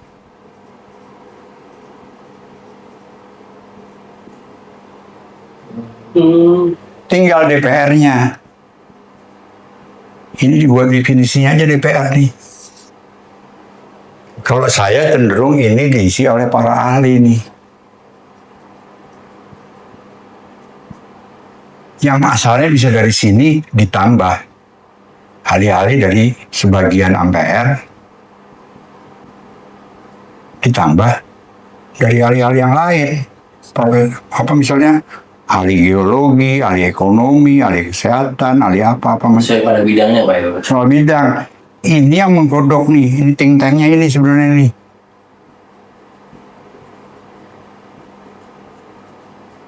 Ini think tanknya MPR nih. Dia ngodok undang-undang, ngodok termasuk revisi undang-undang dasar itu digodok di sini, disahkan di sini. Jadi dia bagian dari ini. Oke.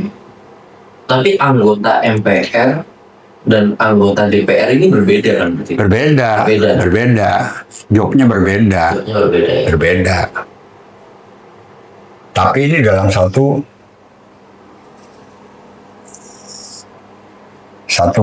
di bawah MPR semua. Ini Dewan Pekerjanya nih. Dewan Pekerja lah. Sehingga ini semua para ahli nih. Ini para ahli semua nih. Jadi ini majelisnya bangsa Indonesia, majelis ilmu. Majelis ilmunya bangsa Indonesia ini nih. Harusnya. Ya kalau kita orang Islam, terlalu Islam barangkali ya.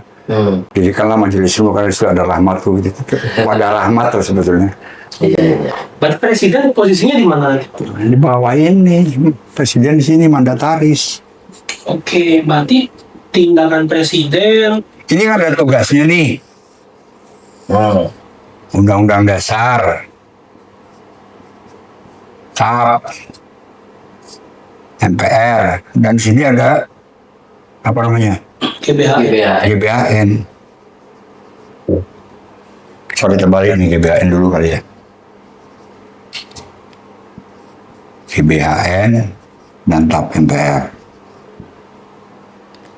Jadi ini disusun dulu nih, dirapiin, GBHN ini ada.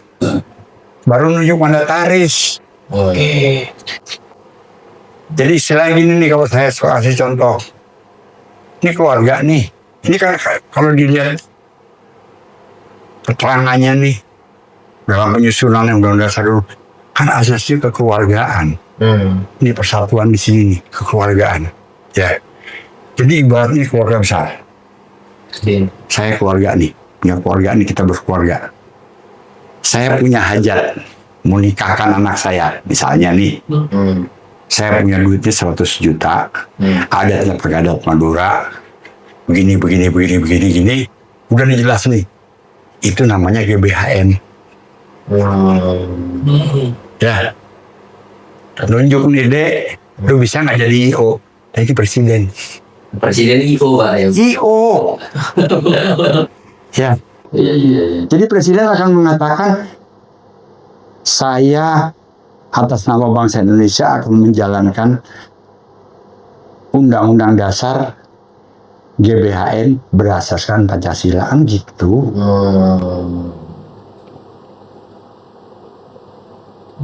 Gitu. Tapi ininya dulu nih, sistem ini dulu ada, ini dulu baru nih Pak.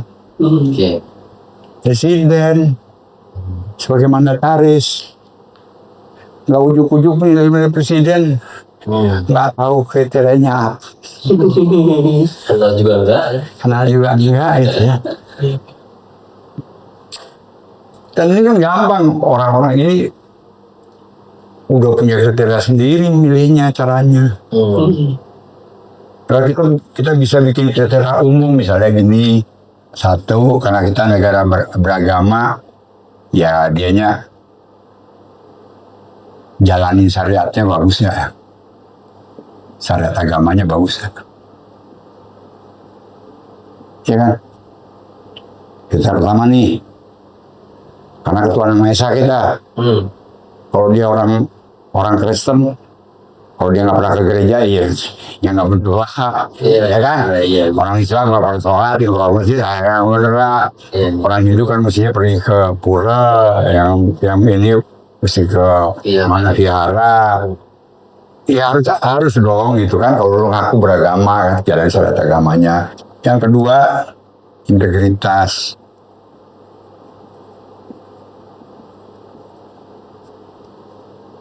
Integritasnya ada nggak orang nih? Termasuk di sini ada adab. Gitu. Yang ketiga, ilmunya memadai nggak? Ya, lu bangun rumah tapi lu bukan tukang kayu, bukan tukang batu, lu tukang masak, nggak bisa bangun rumah. Itu. Yang keempat, tahu visi dan misinya. Jadi seorang pejabat, seorang anggota DPR ataupun udah mesti tahu nih visi misinya negara ini mau kemana, bangsa ini mau kemana, harus ada. Yang kelima itu transparan dan akuntabel. Ini sampai keluarganya juga dilihat nih. Baik, kehidupan keluarganya benar nggak? Gitu. Kelakuannya benar nggak? Duitnya benar nggak? Ininya benar nggak? Yang keenam, ini umur atau kedewasaan.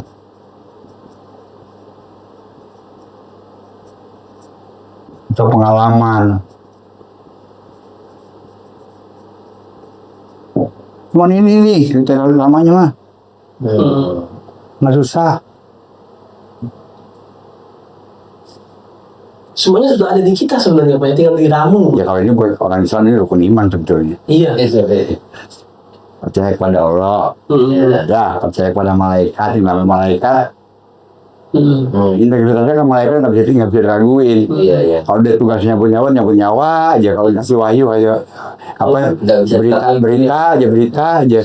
Dia integritasnya begitu tinggi, adabnya begitu tinggi, nggak pernah dia ngaku-ngaku atas nama Allah gitu misalnya. Enggak. Beda sama jin sama setan. Ya. Ketiga, percaya pada kita tuh ilmu. Ilmunya udah jelas nih. Ada nggak tuh ilmunya gitu. Bener nggak ijazahnya gitu kan. Dia bener nggak lulusan S1 apa SMA aja nggak, jangan-jangan. Misalnya ya nggak tahu kan. Ya nggak tahu, gue kayak punya berita aja. Ada orang nanya gitu. Terus percaya kepada Nabi. Tiap Nabi itu punya visi, punya misi, ya kan? Semua Nabi punya misi. Ada nih. Terus yang kelima, percaya pada kadar baik buruk. Orang pasti ada baik pada buruknya. Makanya mesti transparan, akuntabel, dilihat bener, diteropong bener. Sejelek-jeleknya Pak Harto melakukan ini dengan teliti loh. Seorang menteri yang saya dengar nih didatangin ke rumahnya, ngutus siapa gitu dari Setnek, ngutus bicara gimana kehidupan rumah tangganya, gimana anak-anaknya beres anaknya, ada yang begini, nggak ada yang begitu. Itu jadi pertimbangannya. Yang keenam, percaya pada hari akhir kalau di rukun iman nih. Ya umurnya berapa sih? Ketuaan apa kemudaan? Apa sakit-sakitan sih? Kalau ketuaan sakit-sakitan janganlah gitu. Mungkin saja. Orang nggak bisa kerja gitu. Misalnya kedewasaannya juga gitu. Misalnya kenapa ada kriteria nggak boleh lihat di bawah 35 tahun ya, gitu misalnya kan. Itu kan soal kedewasaan. Terus ada pengalaman nih, ilmu bukan baru lulus kemarin lah, ya kan? Lu udah S2, S3 barangkali, tapi lu mengerti ilmu itu udah berapa lama? Gitu. Beda dong seorang dokter, apalagi dokter sekarang yang pendidikannya cuma 4 tahun, sama seorang dokter yang udah pendidikannya juga yang lama dan praktek puluhan tahun. Feelingnya juga udah beda. Betul. Sini membaca penyakit kan gitu. Ini kalau di kita refleksikan dalam kehidupan sehari-hari ya inilah kira. Kriteria dasarnya. Kriteria dasarnya itu. Yang lainnya bisa ditambah-tambah tapi lebih kurang seperti inilah. Ya. Kalau kita lihat juga memilih pemimpin dunia nih, pemimpin agama, kita nyentuh kriteria Katolik, ya. Kriteria ini dipakai, difakirkan ya? Iyalah dipakai. Seorang calon pemimpin agama, itu nggak bisa. Lu baru pendeta kemarin, jadi pastor kemarin itu tiba-tiba enggak, dia mesti jadi pastor kepala, jadi apa? Jadi kardinal, uskup, jadi kardinal. Baru setelah kardinal dia baru bisa dipilih. Dan itu intinya ini kan. Satu, dia pasti jalanin agamanya dengan baik. Dia pengabdiannya, integritasnya bersekian tahun, sekian lama melalui pendidikan. Ilmunya ada pendidikan. Dia tahu visi misi gereja kayak apa, ya kan? Dia tahu di sini nih. Bisa dilihat baik buruknya, prestasinya di kemana aja, kerjanya di mana aja. Dilihat nih, terus umurnya berapa, kesehatannya gimana, udah cukup dewasa belum, udah cukup matang belum. Kira-kira ini. Ya, kan tinggal contoh gitu, tinggal pakai di sini. Ini kriteria umum, ya daerah suruh terapin aja nih. MUI pakai ini. Rektor pakai ini. Milih rektor, kayak ini caranya. Ini kan. Bukan tunjuk tangan menteri, baik. Pemerintah boleh ada peran, tapi usulan harus dari bawah. Oh iya, betul. Paling nggak ada 2-3 calon. Dan itu kan nggak perlu melibatkan partai politik di situ kan. Iya. Cukup majelis wali amanah sama forum rektor, forum guru besarnya. Bla bla bla, mereka yang tahu persis siapa-siapa yang paling pantas. Bisa manajemennya oke, ininya oke. Udah 2-3 orang usulin ke pemerintah, baru kita yang pilih. Begitu juga gubernur. calonnya siapa 3, nggak harus dari pusat kan, Iya. sehingga dia tahu benar adanya sana, komunikasi dengan masyarakat juga oke. Tapi intinya masing-masing bangsa atau provinsi itu punya wakil yang benar-benar duduk misalnya wakil. Iya. 5 elemen ini tadi, 4 lah. Yang 5, yang 1 kan profesional dari pusat aja cukup kan. Iya. Jadi dia mesti punya tangan di daerah dan sebagainya. Betul. Oke. Betul. Baik Pak. Dari apa yang Bapak paparkan, ini kami rasa menjawab keresahan publik akhir-akhir ini. Jadi ada tuntutan yang keras dari publik karena kekecewaan terhadap anggota DPR itu membubarkan DPR. Ya, kita secara instrumennya sudah lengkap, sudah ada. Yang ketika ada statement dari rakyat menuntut pembubaran DPR yang sekarang, ya ini tinggal dipanggil gitu. Tinggal dipanggil, semuanya sudah ada. Iya, jadi elemen ini udah ada, udah hidup. Udah hidup di masyarakat dan sudah ya berfungsi lah gitu ya. Sehingga dulu sering kita dengar waktu ya, khususnya waktu sebelum undang-undang yang baru ini lah, masih awal-awal. Apalagi zamannya Pak Harto. Orang sering bilang Pancasila Sakti misalnya gitu ya. Iya. Sakti itu dalam artian karena elemen ini tetap ada. Iya. Elemen ini sudah berfungsi di masyarakat kita gitu loh. Jadi nggak bisa mati Pancasila karena elemennya tetap berfungsi. Nah, sekarang jangan kita biarkan fungsi ini menjadi hilang. Gitu. Supaya bangsa ini juga nggak kehilangan jati diri tadi kan. Betul. Sebab ini kan ada kebiasaan bangsa kita, kalau ini hilang, ini tidak berfungsi semua, dihilangkan semua fungsinya, iya kita namanya kehilangan jati diri. Betul. Kehilangan identitas, lama-lama bangsa kita hilang. Kita adanya di cagar budaya, ntar cari bangsa Madura di mana cagar budaya. Museum. Nah, masa Sunda cagar budaya. Nah itu kok masih cagar budaya. Kalau museum tinggal ada gitu. Peninggalan. tinggal kan. Bangsa Indonesia. Dulu pernah ada bahasa Indonesia di sini, dulu pernah ada. Iya, dan itu ada contoh loh bahasa yang hilang. Ada contoh. Bahasa Romawi itu hilang. Bahasa Romawi. Mana coba sekarang bahasa Romawi? Ada nggak? Nah, Iya. Peninggalannya aja kan. ada peninggalannya aja. Bahasanya kan nggak tahu di mana kan.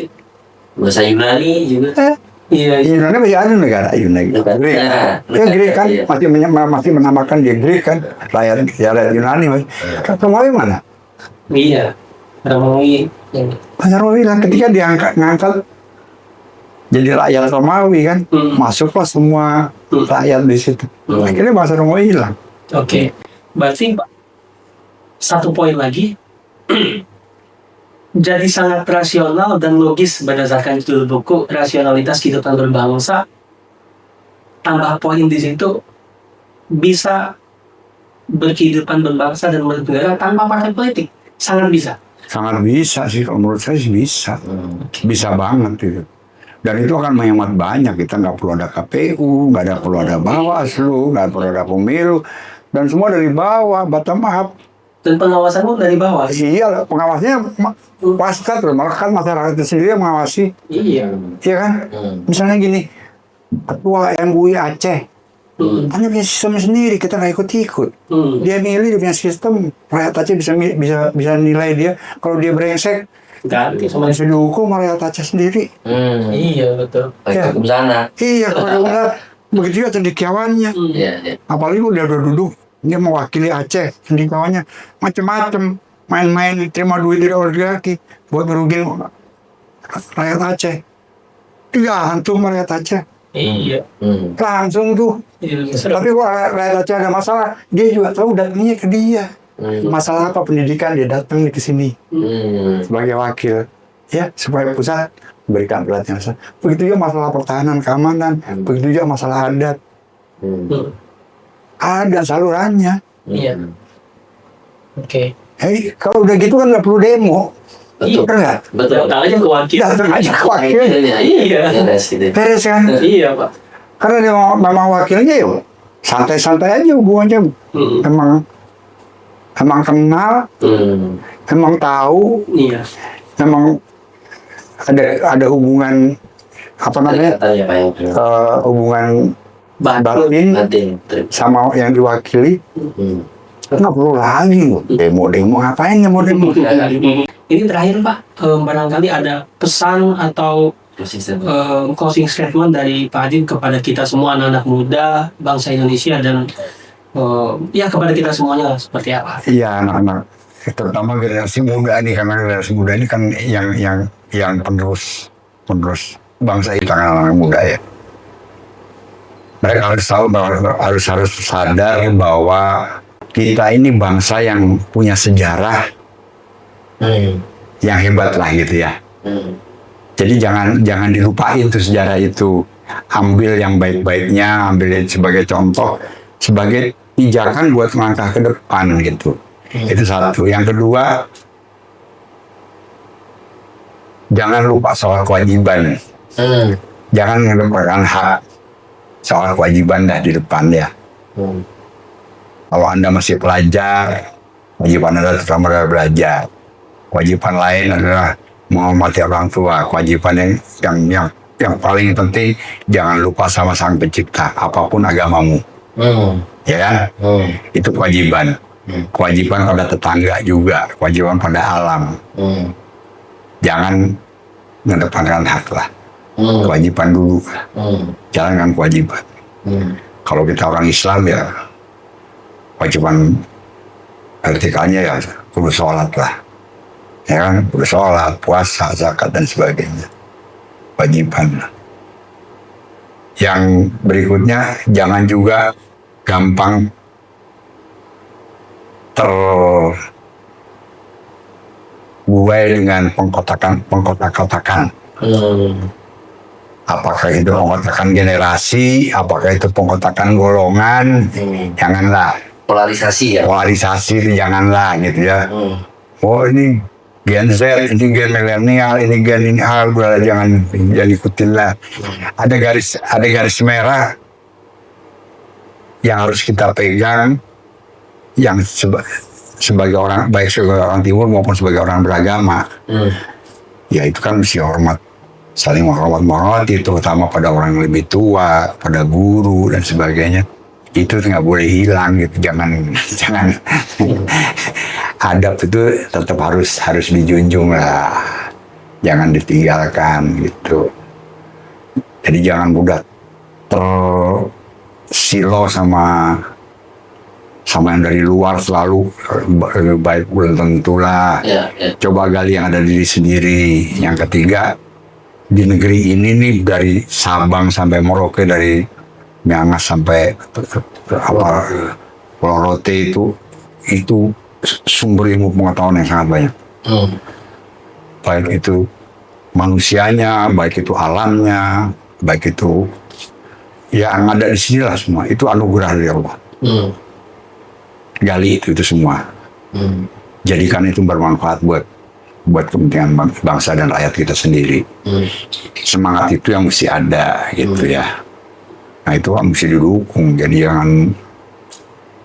jangan sampai ide-ide dari generasi muda, terutama yang pandai-pandai itu, mati gara-gara dianggap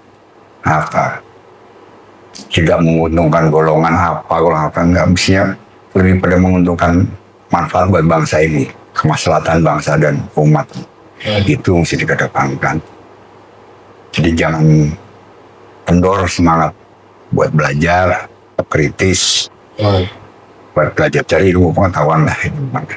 Saya yakin anak-anak kita nih nggak bodoh lah, orang Indonesia banyak pandai-pandai lah gitu. Ya di tangan anak-anak muda lah. Pemerintah besar ya Pak ya? Besar banget buat anak muda ini. Cuman ya itu tadi, jangan gampang dikotak-kotakan gitu. Jangan gampang terpesona tuh akhirnya kita dikotak-kotakan. Jangan.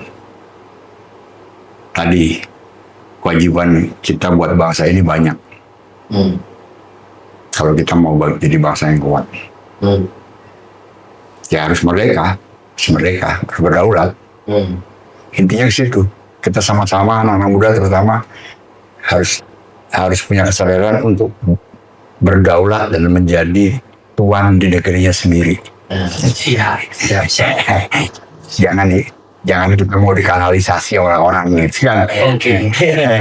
Kita bikin kanal kita sendiri, bangsa Indonesia bikin sistem sendiri di sini. Ya saya yakin bisa lah kalau sama-sama mau tadi dengan niat luhur tadi ya. Gitu. Saya yakin lah bisa. Tapi kalau udah niatnya mau aku-akuan gitu ya udah susah lah. Jangan gue gitu, jangan. Jadi kita sama-sama itu kan lebih enak. Jadi Pancasila berdaulat, bangsa selamat.